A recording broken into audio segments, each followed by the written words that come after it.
आज हम बात करेंगे magnetic field due to the bar magnet.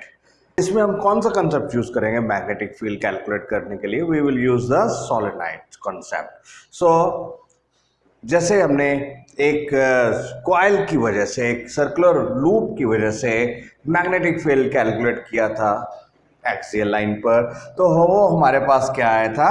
So this is the magnetic field at this point, जो centre से कितनी दूर है, x डिस्टेंस दूर है, उसकी वजह से एक्सियल लाइन पर हमारे पास मैग्नेटिक फील्ड आया था mu not I A square by 2x not plus a square 3 by 2. So this was the magnitude of the magnetic field at this point. Right. अब देखिए हमारे पास क्या है, एक हमारे पास सोलेनॉइड है। Let's say number of turns per unit length कितनी आ गई? सो हम कहेंगे number of turns per unit length is n. Let's say this is small n. अब सेकंड थिंग हमने एक बात की थी, जो ये सोलेनॉइड है वो एक बार मैग्नेट की तरह बिहेव करता है। जो सोलेनॉइड है that behaves as a bar magnet. अब देखिए हमारे पास क्या है, लेट्स से यहां करंट बाहर आ रहा है, अंदर जा रहा है, इस तरह आ रहा है ना, इस तरह आ रहा है, राइट। तो ऊपर वाले यहाँ पर जो हमारे पास पॉइंट्स आ जाएंगे, यहाँ हम कहेंगे करंट हमारे पास बाहर की तरफ आ रहा है, और यहां से करंट अंदर की तरफ जा रहा है, तो ये हमारे पास क्रॉस आ गया। सो क्रॉस मींस यहां जो है करंट अंदर की तरफ जा रहा है, करंट इस तरफ आ रहा है, लाइक दिस, इस तरह, राइट। जब करंट इस तरफ आ रहा है तो हम यहां बी पॉइंट पर, जो कि सोलेनॉइड के एक्सियल लाइन पर एग्जिस्ट करता है, यहां हम मैग्नेटिक फील्ड कैलकुलेट करेंगे, और ये वही चीज आएगी that is the magnetic field at any point on the axial line of the bar magnet. अब सेकंड थिंग, इसमें हम क्या चीज अज्यूम करके चल रहे हैं? ये जो डिस्टेंस है, देखिए ये P पॉइंट का जो डिस्टेंस है, the distance R, this is very very large as compare to this distance X, right. So R is very very large as compare to, even हम बात करें ये जो सेंटर से ये डिस्टेंस है, सोलेनॉइड की लेंथ कितनी आ गई? सोलेनॉइड की लेंथ कितनी आ गई? 2L, और we will say R is very very large as compare to the length, right, L. Second thing, R is also very large as compared to the radius of this solenoid. अगर इस solenoid का जो radius a है, तो R की value की बहुत ज्यादा होगी as compare to the radius of the solenoid. ये दो चीजें हम लेके चलेंगे, राइट। दैट मीन्स ये जो सोलेनॉइड है क्या बिहेव करेगा? ये जो सोलेनॉइड है एक शॉर्ट बार मैग्नेट की तरह बिहेव करेगा, या एक शॉर्ट मैग्नेटिक डाइपोल की तरह बिहेव करेगा, राइट। ये बड़ी इंपॉर्टेंट, ये हम इसके लिए ये अजम्पशंस लेके चलेंगे। अब देखिए हम क्या कर रहे हैं, हम पूरे सोलेनॉइड की जगह छोटा सा पार्ट ले लेंगे। हमने छोटा सा पार्ट ले लिया जो कि सेंटर से कितनी दूर है? x लेंथ है। ये जो छोटा सा पार्ट है, इसकी विड्थ कितनी आ गई? इसकी विड्थ कितनी आ गई? This is dx, right. अब ये जो स्मॉल सेक्शन है वो क्या बिहेव करेगा? वो इस तरह एक कॉइल की तरह बिहेव करेगा।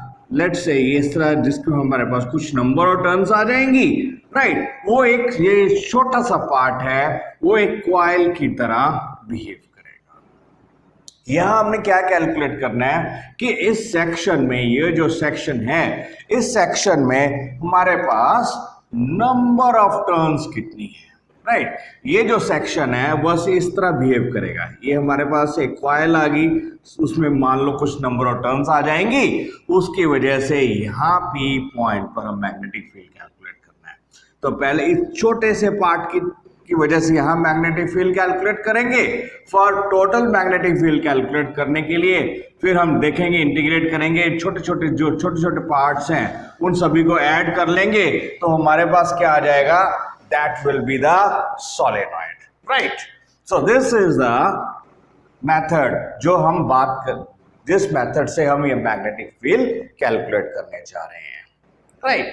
अब देखिए ये हमने लेंथ कितनी ले ली, दिस लेंथ इज dx। अब हमारे पास इस लेंथ में यह जो सेक्शन है, इस सेक्शन में हमारे पास नंबर ऑफ टर्न्स कैलकुलेट करनी है। हमारे पास क्या है कि number of turns per unit length कितनी है, n है। तो हमारे पास क्या आएगा, number of turns in section in small length dx। इस थिकनेस में हमारे पास नंबर ऑफ टर्न्स कितनी आ जाएंगी, let's say this is dn, so that will be number of turns per unit length into this small length कितनी आ गई, dx। सो ये हमारे पास नंबर ऑफ टर्न्स आ गई। अब हर टर्न में कितना करंट फ्लो कर रहा है, हर टर्न में हम मान लेते हैं कि इसमें कितना करंट फ्लो कर रहा है, आई है। तो जो इतनी नंबर ऑफ टर्न्स होंगी तो उसमें करंट कितना आ जाएगा, let's say current through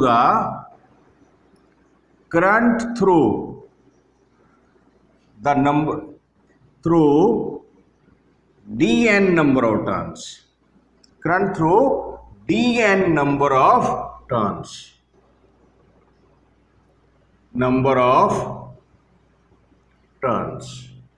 right.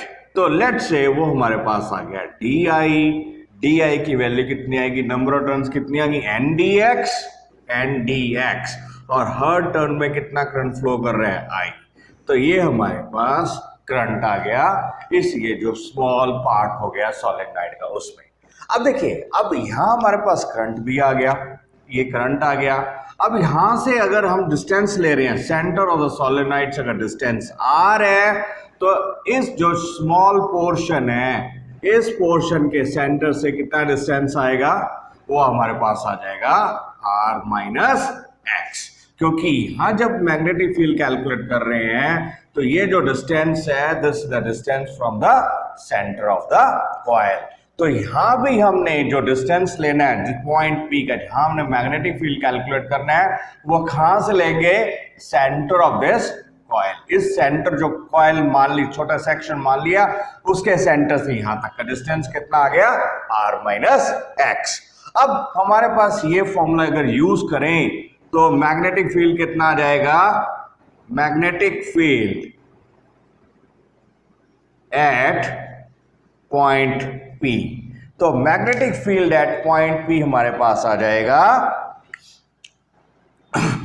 This will be dB is equal to mu naught, तो है ही है, नीचे 2 आ गया, I की जगह हमारे पास कितना आ गया, di आएगा ना। लेट्स से हम स्टेप बाय स्टेप लिख लेते हैं, di आ गया, ठीक है। अब रेडियस कितना है, यहाँ ये रेडियस हमारे पास a है, तो a स्क्वायर आ गया। और ये डिस्टेंस कितना आ गया, देखिए यहाँ जो सेंटर से डिस्टेंस x है, तो x की जगह हमारे पास क्या आ जाएगा, r माइनस एक्स का स्क्वायर। तो हमारे पास यहाँ x स्क्वायर की जगह हमारे पास कितना डिस्टेंस है, r माइनस एक्स। तो ये हमारे पास r माइनस एक्स आ गया, और स्क्वायर ऑफ द रेडियस तो है ही है, तो 3/2 आ गया, राइट। तो ये हमारे पास, अब हम क्या करते हैं, जिस di की वैल्यू यहां सब्स्टिट्यूट कर देते हैं, तो हमारे पास मैग्नेटिक फील्ड कितना आ जाएगा, स्मॉल सेक्शन की वजह से mu naught ni into dx a square, right, और divided by 2 into r minus x का स्क्वायर प्लस a का स्क्वायर इंटू 3/2, राइट। ये हमारे पास मैग्नेटिक फील्ड आ गया सिर्फ और सिर्फ एक सेक्शन की वजह से, ठीक है। अब देखिए, हमने क्या दो चीजें अज्यूम की थी कि ये जो डिस्टेंस r की वैल्यू वो इस लेंथ से ज्यादा, l से बहुत ज्यादा है, और इस रेडियस से भी बहुत ज्यादा है। तो यहां हम अप्रोक्सीमेशन लगा सकते हैं, टोटल मैग्नेटिक फील्ड आ जाएगा, इसकी इंटीग्रेट करेंगे तो हमारे पास total magnetic field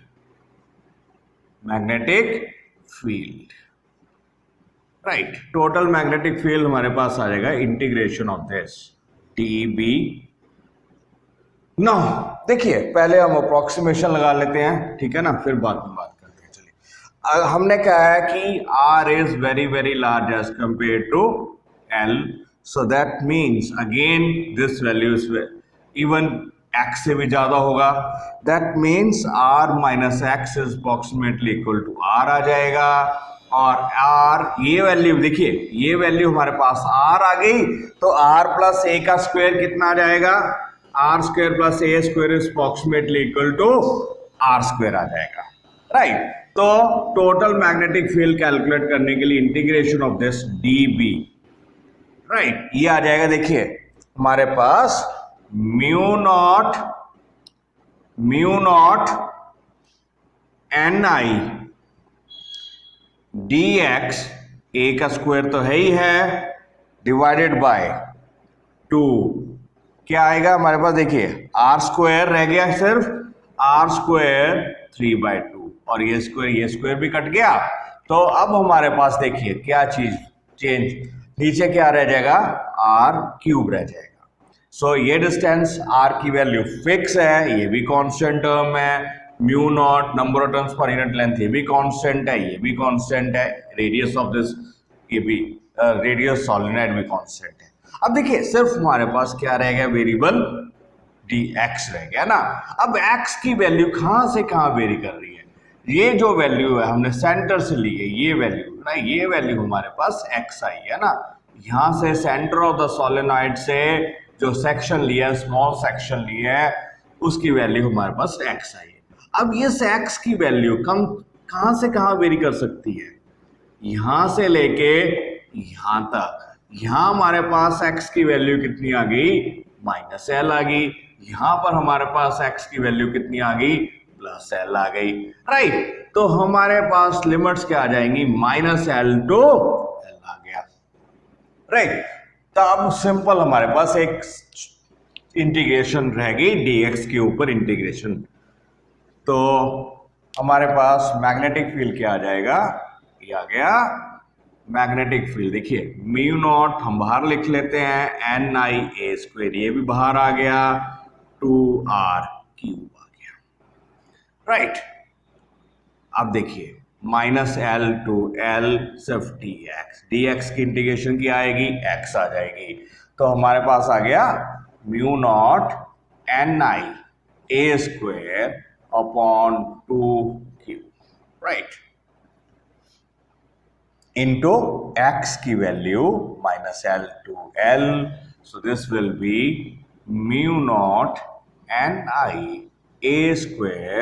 upon 2r³, right?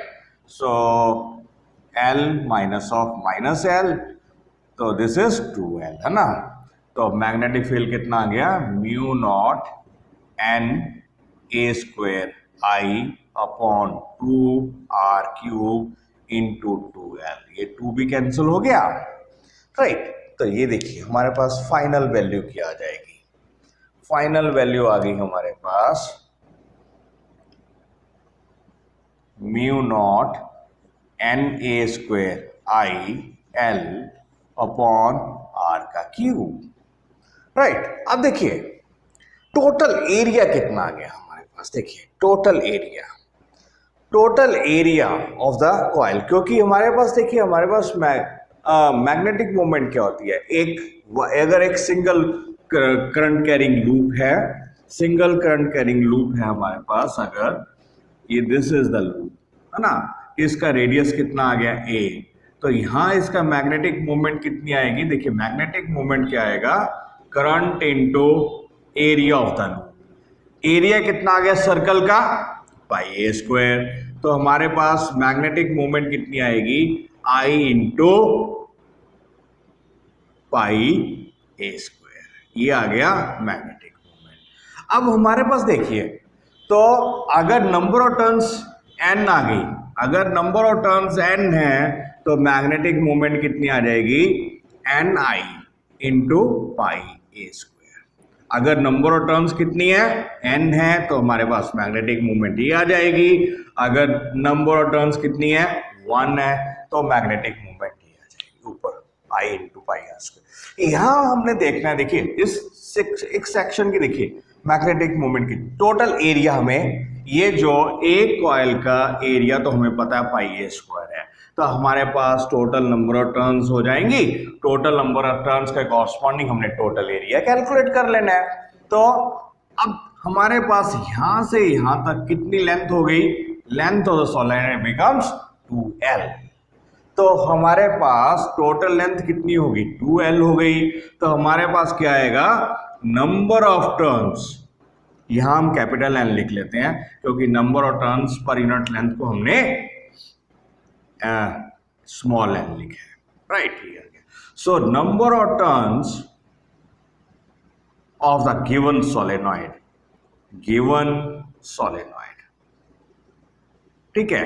तो टोटल नंबर ऑफ टर्न्स कितनी आ जाएंगी हमारे पास? अगर एक यूनिट लेंथ में टर्न्स कितनी है? इतनी।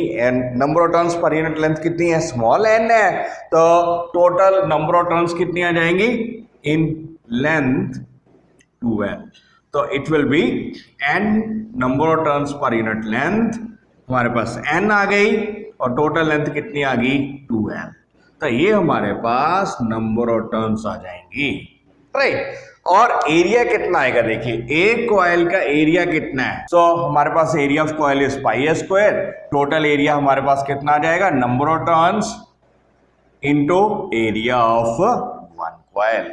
तो ये हमारे पास टोटल एरिया आ गया, ठीक है। तो यहां से टोटल एरिया की वैल्यू आ गई 2NaL पाई ए स्क्वायर। हमारे पास ध्यान से देखो ये वैल्यू हमारे पास कितनी है? देखिए हमारे पास क्या है यहां पर? Na स्क्वायर L, ये देखिए Na square, right. Na square है ना। तो अगर हम इस टर्म को लेट से किससे मल्टीप्लाई करें? हमारे पास ये टर्म देखिए mu naught Na square L, right, into I upon are cube. अब इस टर्म को हम 2 पाई से मल्टीप्लाई कर लें और 2 पाई से डिवाइड कर देते हैं, राइट। ये कर सकते हैं हम, है ना। ये अगर ये करेंगे तो हमारे पास क्या आ जाएगा? देखिए हमारे पास 2 पाई ये आ गया, ये हमारे पास NL और ये a स्क्वायर है, NL a स्क्वायर आ गया। दैट मीन्स ये हमारे पास ऊपर क्या आ गया? टोटल एरिया, है ना। ये हमारे पास टोटल एरिया आ गया। This is the total area and area into current is the magnetic moment. तो ये अगर एरिया आ गया, area into current is the magnetic moment, और हमारे पास मैग्नेटिक फील्ड कितना आ जाएगा? Mu naught upon 2 pi, right, into कितना आएगा?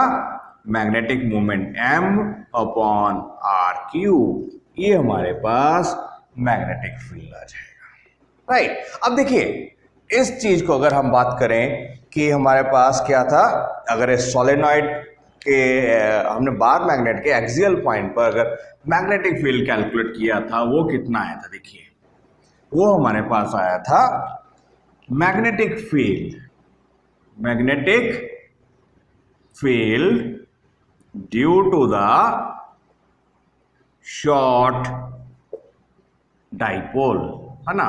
शॉर्ट डाइपोल का ऑन एक्सियल लाइन, ये हमने देखा था। हमारे पास मैग्नेटिक फील्ड क्या आया था?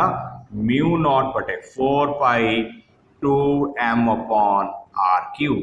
अब ध्यान से देखिए ये हमारे पास म्यू नॉट आ गया, m आ गया, यहां से अगर ये हम काट दें तो हमारे पास वही इक्वेशन आ गई। So this is 2 pi r cube.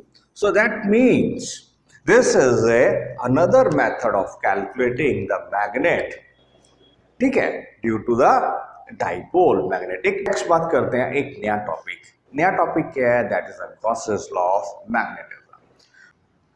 So Gauss's law for the Gauss's law. Electrostatics में हम बात करते हैं। इलेक्ट्रोस्टैटिक्स में हमने बात क्या की थी? ठीक है। So total flux, total electric flux. अब देखिए यहां हम बात करेंगे इलेक्ट्रिक फ्लक्स। क्योंकि यहाँ हमने इलेक्ट्रिक फील्ड लाइंस कितनी क्रॉस कर रही हैं एक एरिया में, उसको हमने इलेक्ट्रिक फ्लक्स कहते हैं। ठीक है, electric flux through a closed surface is equal to the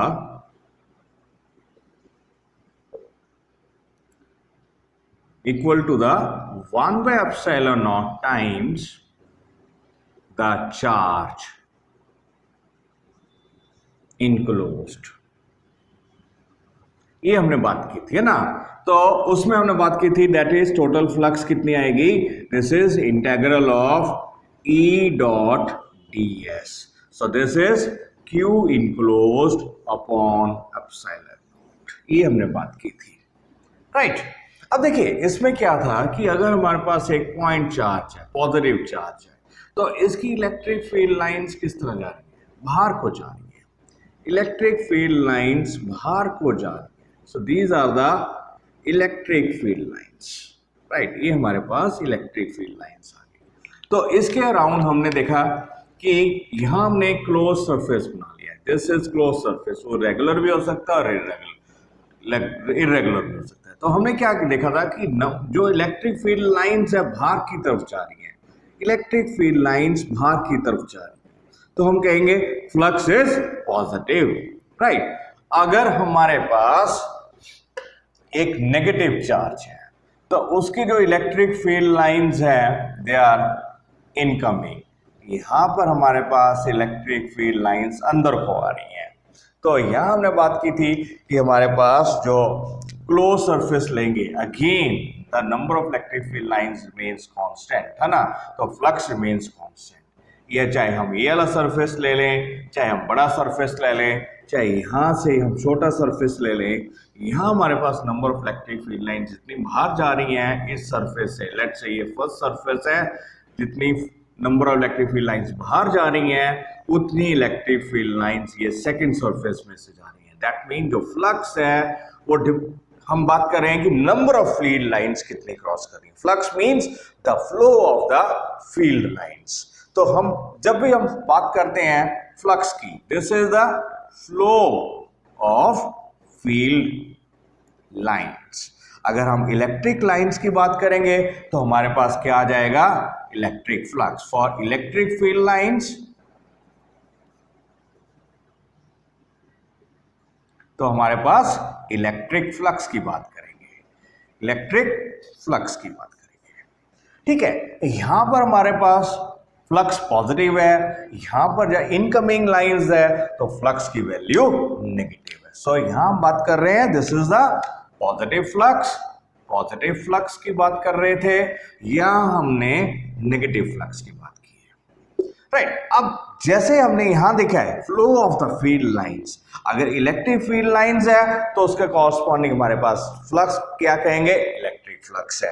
अगर हम बात करें flow of the magnetic field lines, है ना, flow of the magnetic field lines, अगर किसी एरिया में से मैग्नेटिक फील्ड लाइंस क्रॉस कर रही हैं तो उसके कॉरस्पॉन्डिंग हमारे पास मैग्नेटिक फ्लक्स आ जाएगी। ठीक है, तो मैग्नेटिक फ्लक्स क्या कहता है, देखिए मैग्नेटिक फ्लक्स हमारे पास मैग्नेटिक फ्लक्स, ठीक है, तो वो भी यही हो गया, magnetic flux is the dot product of the magnetic field and small element.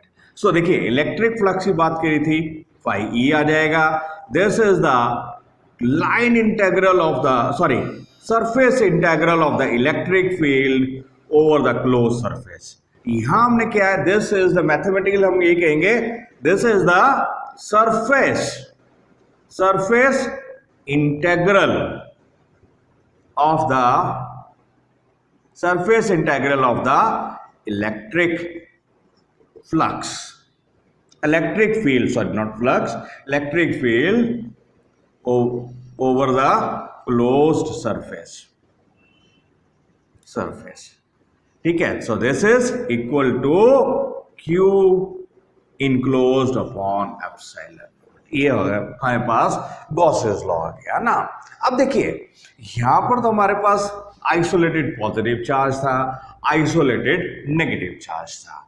क्या हमारे पास आइसोलेटेड नॉर्थ पोल और आइसोलेटेड साउथ पोल होता है? It can not exist. So ये इंपॉर्टेंट हो गया कि magnetic monopoles do not exist.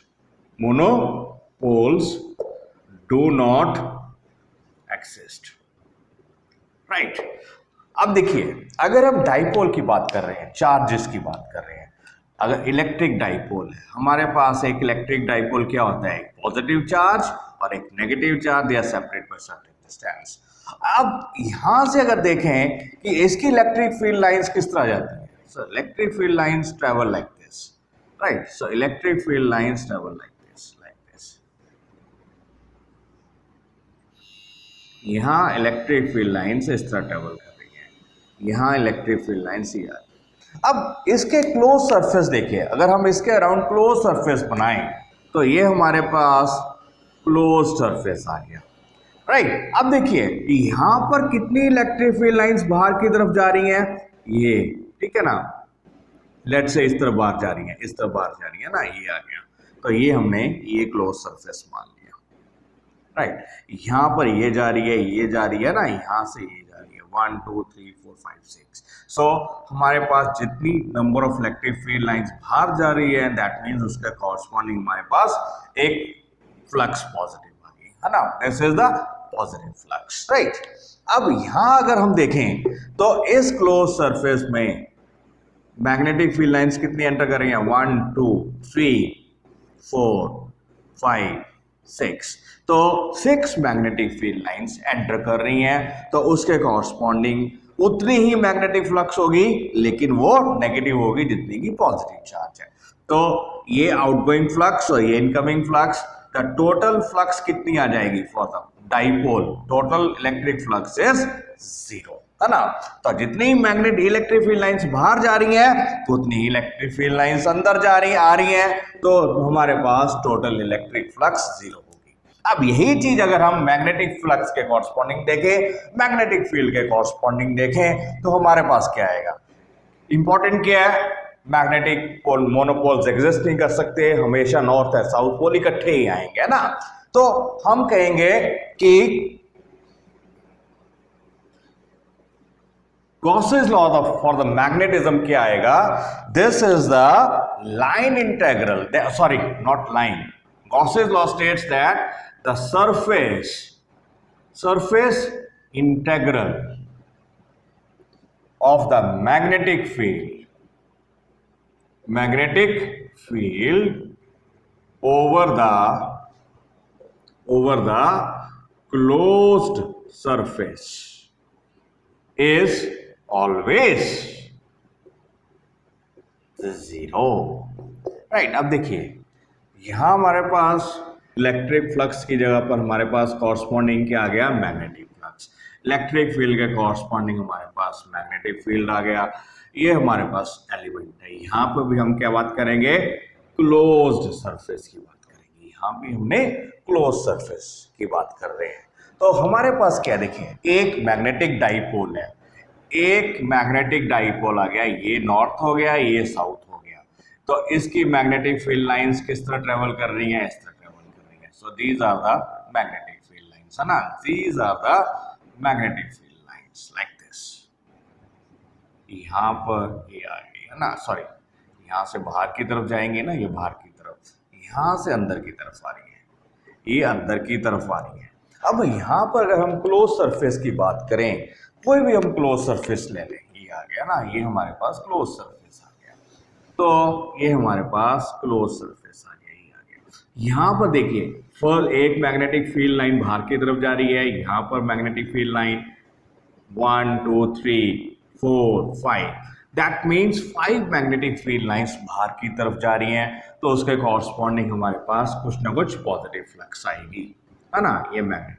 तो जितनी मैग्नेटिक फील्ड लाइंस बाहर जा रही हैं, उतनी ही सरफेस के अंदर एंटर करनी है ना। यहां पर हमारे पास ये जो मैग्नेटिक फील्ड लाइंस बाहर की तरफ गई, वही मैग्नेटिक फील्ड लाइन अंदर आई, फिर ये दूसरी मैग्नेटिक फील्ड लाइन भी अंदर आई, तीसरी मैग्नेटिक फील्ड लाइन भी अंदर आई, ये चौथी मैग्नेटिक फील्ड भी अंदर आई, लाइन आई, ये पांचवी मैग्नेटिक फील्ड लाइन अंदर आएगी। यहाँ पर हमारे पास इनकमिंग फ्लक्स होगी। सो जितनी हमारे पास मैग्नेटिक फील्ड लाइंस बाहर जा रही हैं उतनी ही मैग्नेटिक फील्ड लाइंस अंदर जा रही हैं, ठीक है। जो ये हमारे पास नेगेटिव फ्लक्स आ गई ना, तो टोटल फ्लक्स की बात करें तब क्या आएगा, प्लस और minus, total flux is 0। So हमारे पास क्या आएगा, the surface integral of the magnetic field over the close surface is always equals to 0 और electric flux is always equals to 1 by epsilon naught times q enclosed। so important क्या हो गया कि हमारे पास जितनी मैग्नेटिक फील्ड लाइंस बाहर जा रही हैं पॉजिटिव फ्लक्स है, उतनी ही मैग्नेटिक फील्ड लाइंस अंदर की तरफ आ रही हैं तो नेगेटिव फ्लक्स आ गई। तो total magnetic flux over the closed path is always 0। so this is the Gauss's law of the magnetism।